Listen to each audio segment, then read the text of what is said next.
Bonjour, cette vidéo vise à répondre à la majorité des questions que les patientes peuvent se poser avant une chirurgie de type mastectomie. Moi, je suis le docteur Duguay-Caché, je suis médecin de la douleur et médecin soins de support. J'interviens au CETD, Centre d'évaluation et de traitement de la douleur de l'Institut Bergonié, et à l'hôpital de jour soins de support. Bonjour, je suis Hélène Abeiri et je suis psychologue à l'Institut Bergonié. Leslie Rigal, kinésithérapeute. Thibault Leroy, kinésithérapeute aussi. Émilie Babus, kinésithérapeute également.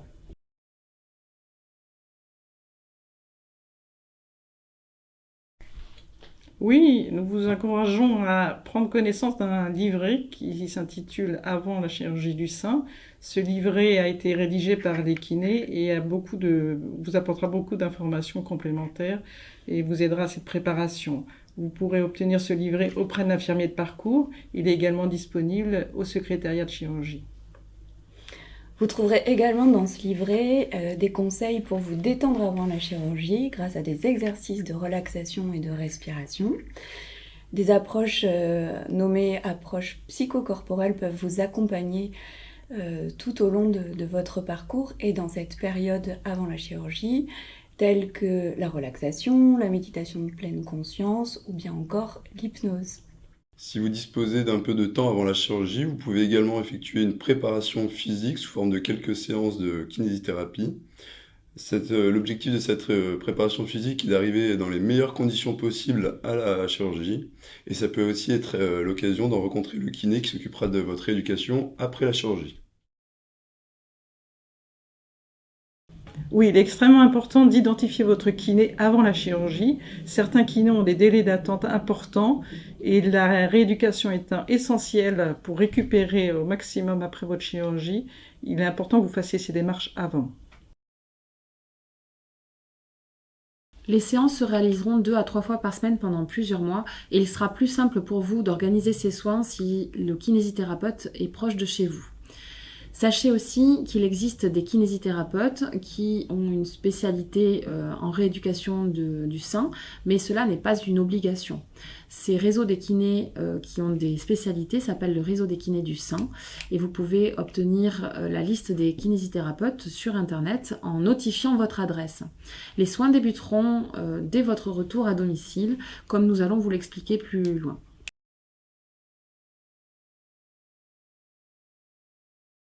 Il faut savoir que tout va être fait pour éviter la survenue de douleur. La chirurgie déjà va se faire avec une double anesthésie, une anesthésie générale et une anesthésie loco-régionale. Il y aura également une perfusion avec des traitements antidouleurs dans la perfusion et à l'arrêt de cette perfusion, il y aura un relais par des comprimés.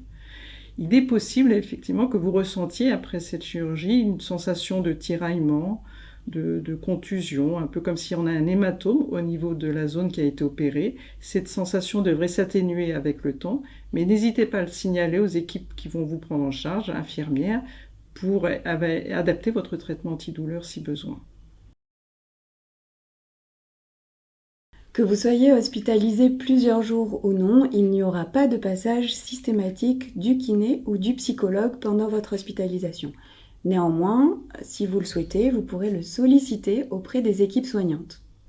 Dès votre sortie, une prescription kiné vous sera remise et vous pourrez commencer la prescription dès votre arrivée à domicile. C'est pourquoi il est important d'anticiper la prise de rendez-vous avec un kiné avant l'opération.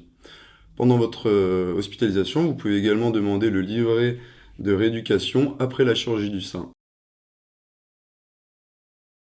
Alors, dès votre retour en chambre, tous les mouvements de votre bras et de votre épaule sont autorisés.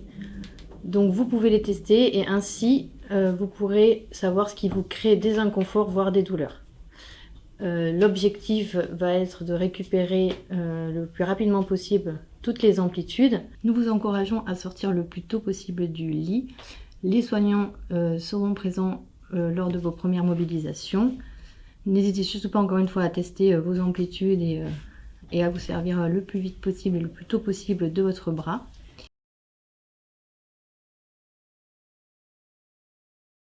Donc, comme dit précédemment, il est important donc de se mobiliser et de bouger et d'essayer de reprendre les mouvements de la vie quotidienne, notamment à la maison, comme prendre un verre d'eau, essayer de boire du côté opéré bien évidemment. d'essayer de se coiffer, de se laver les dents, et pour évaluer à peu près la progression de la récupération. Donc n'hésitez pas à bouger dans tous les mouvements qui restent confortables pour vous. Comme vous l'avez bien compris, ce qui va être important, ça va être vraiment de se mobiliser. Notamment, le plus important, ça va être aussi de reprendre dans la vie quotidienne la marche. Il faut aussi retenir qu'il est important de ne pas porter de charges lourdes pendant plusieurs semaines et éviter de faire des gestes répétitifs tels que le repassage ou l'aspirateur. Nous vous déconseillons la conduite les 2 premières semaines. Et après, vous pouvez essayer de tester sur des courtes distances pour voir si vous vous sentez à l'aise, si vous n'êtes pas gêné par la position. La durée de l'arrêt de travail est de 2 mois, mais pourra être bien sûr adaptée en fonction de votre situation, de votre activité professionnelle. Ce sera vu avec votre chirurgien. La rééducation pourra débuter dès votre retour à domicile sur les zones à distance de la cicatrice. Si cela n'est pas possible, le chirurgien vous le dira avant votre sortie. Par ailleurs, la rééducation sur la zone opératoire pourra débuter à peu près 3 semaines après la chirurgie, quand la peau sera bien cicatrisée. La prescription de kinésithérapie vous sera donnée à votre sortie d'hospitalisation. Vous l'aurez donc compris, la rééducation se divise en 2 parties. Une première partie qui dure environ 3 semaines, qui va commencer dès votre sortie de l'hospitalisation jusqu'à l'acquisition complète de la cicatrisation, où vous pourrez effectuer des mobilisations actives et passives, récupérer les mouvements de l'épaule et du bras. On pourra effectuer également un travail postural pour éviter les compensations du corps face à l'alitement ou au manque de mouvement.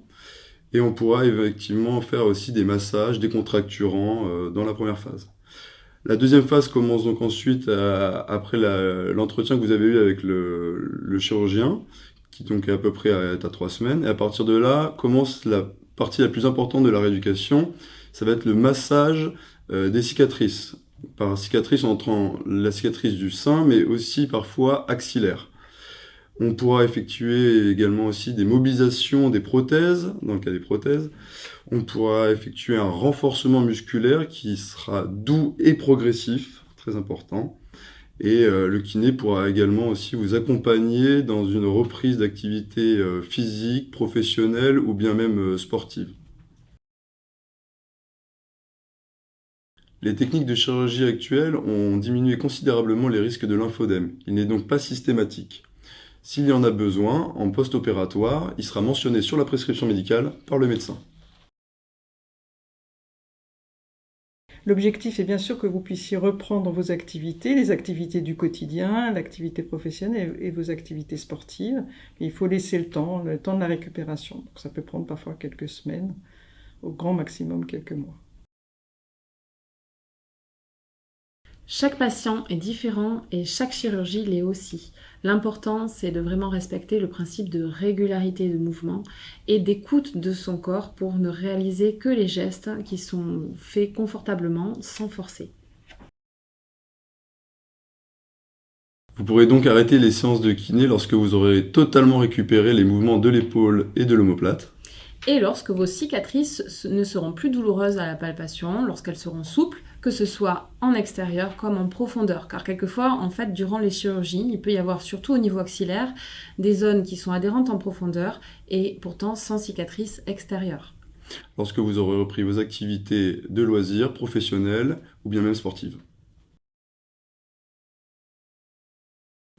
Donc les douleurs devraient s'atténuer avec le temps. Vous pouvez garder une zone avec une insensibilité, une perte de sensibilité au niveau de la peau. Ça devrait également s'atténuer avec le temps. Si jamais les douleurs persistent, il ne faut pas hésiter à prendre contact avec le centre de la douleur de l'Institut Bergonié.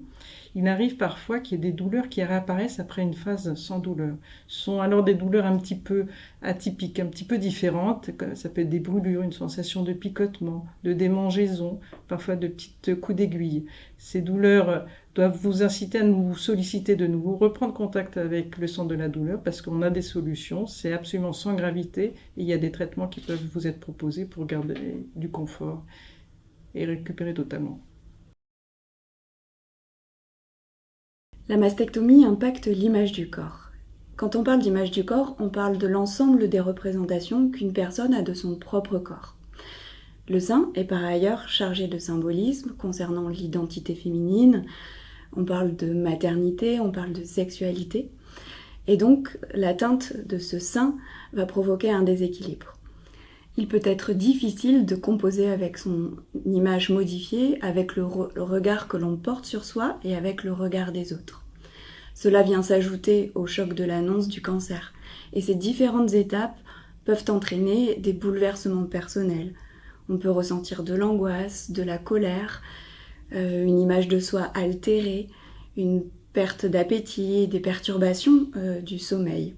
Mais ça peut aussi avoir des répercussions sur les différentes sphères de notre vie, dans notre vie intime, dans notre entourage, auprès de nos enfants, le travail, les projets, etc. Ces moments peuvent aussi faire écho à d'autres moments du passé. La mastectomie impose donc de nombreux remaniements psychiques. Ces remaniements psychiques peuvent être coûteux, mais ils peuvent également conduire à un réaménagement psychique positif et une reprise de sens. Il n'y a pas de « il faut » ou « il ne faut pas », mais il est important d'en dire quelque chose car vos enfants vont percevoir des changements. D'une manière générale, il convient d'utiliser des mots simples et si vous avez des questions sur le choix des mots, n'hésitez pas à en parler à un psychologue qui pourra vous aider pour cela. Par ailleurs, il existe de nombreuses ressources, des livres notamment pour aborder cela avec vos enfants, donc n'hésitez pas à nous solliciter afin qu'on vous en donne les références. Tout d'abord, il est important de préciser qu'il est normal de vivre un bouleversement psychique et des fluctuations émotionnelles après une telle intervention. La convalescence concerne aussi le plan psychique avec des étapes, du deuil du sein à l'adoption d'un nouveau sein et ou de nouvelles sensations. Tout cela prend du temps, c'est un véritable travail de cicatrisation psychique et émotionnelle. Si vous vous sentez débordé par ces émotions ou que cela perturbe votre vie, votre quotidien, alors il est possible d'échanger avec un psychologue. À l'Institut Bergonié, les psychologues interviennent auprès du patient et de sa famille sur sa demande ou sur sollicitation de l'équipe soignante. Exprimer ses difficultés, ses questionnements ou ses ressentis à une personne neutre et soumise au secret professionnel permet d'aborder les questionnements différemment. Aujourd'hui, certaines femmes ont également recours à des démarches artistiques pour les aider à accepter ce qu'elles traversent, notamment à travers, par exemple, la photographie, le tatouage ou encore la danse. Vous avez peut-être d'autres questions que vous souhaiteriez poser soit au kiné, au psychologue ou au médecin de la douleur. Donc n'hésitez pas à nous solliciter. On peut vous recevoir en consultation ou dans le cadre d'un hôpital de jour soins de support avant cette chirurgie ou également après, à distance de la chirurgie. Vous pouvez nous contacter et prendre ce rendez-vous en hôpital de jour soins de support avec les coordonnées notifiées sous la vidéo. Tout au long de votre parcours, vous pouvez également être soutenu par des associations de patients. Vous pourrez retrouver les coordonnées et les noms de ces associations au sein de l'ERI, l'espace de rencontre et d'information au sein de l'Institut Bergonié.